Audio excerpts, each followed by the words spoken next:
meu nome é José Eduardo Ferraz Clemente, sou professor do Colegiado de Ciências da Natureza de Senhor do Bonfim e venho aqui hoje apresentar, a convite da TV Caatinga, a quem eu agradeço, o meu livro, o livro que é, na verdade, o resultado da minha dissertação de mestrado, denominado Ciência e Política durante a Ditadura Militar, o caso da comunidade brasileira de físicos.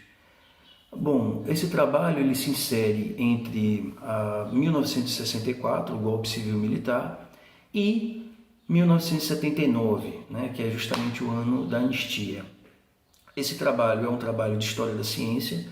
Basicamente, ele lida com a história do período republicano, a história da ditadura militar no Brasil, e especialmente procura entender as relações controversas entre ciência e política durante o regime militar brasileiro. Basicamente, nós sabemos que a violência política ela se instaura não só nos sindicatos, universidades, em todas as, basicamente, instituições, movimentos sociais são perseguidos, e o meu foco é justamente procurar entender a relação entre a ciência e política durante a ditadura militar, visto que nós sabemos que a ditadura ela se intensifica a partir do AI-5, e vai causar danos terríveis a pesquisadores, a cientistas em todo o Brasil, de diversas áreas, e basicamente no meu estudo de caso, que é o Instituto de Física da Universidade Federal da Bahia.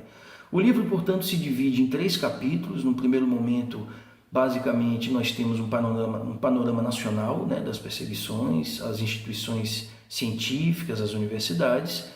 No segundo capítulo, eu procuro fazer um mapeamento das perseguições políticas sofridas pelos físicos no Brasil. Sabemos que alguns dos principais físicos teóricos brasileiros, como Jaime Thiong'o, Mário Schember e José Leite Lopes, foram aposentados e cassados pelo ato institucional de número 5. O ato institucional de número 5 é de dezembro de 68, período em que nós teremos, ao mesmo tempo, um avanço das repressões políticas e, ao mesmo tempo, um processo mesmo de organização do sistema de ciência e tecnologias no país.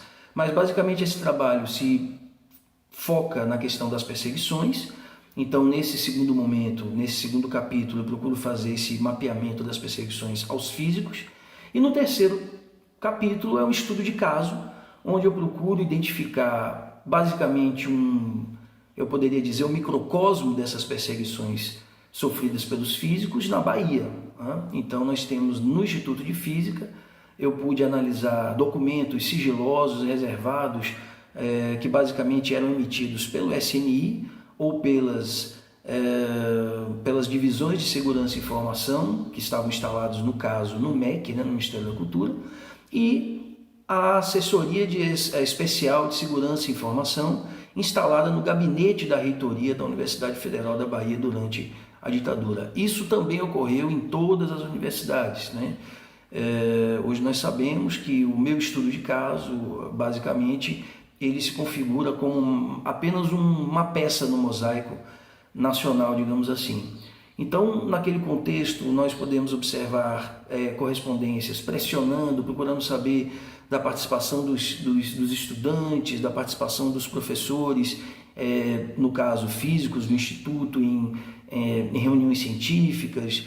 Então, é uma intensa troca de documentações que basicamente resultam em casos de prisões. Nós temos basicamente 2 casos importantes, que é o do professor Roberto Marques Argolo e especialmente o professor Paulo Miranda, que terá o seu diploma pela Universidade Patrício Lumumba para a Amizade dos Povos, à época na União Soviética. Ele tinha um diploma de físico e mestre formado na União Soviética.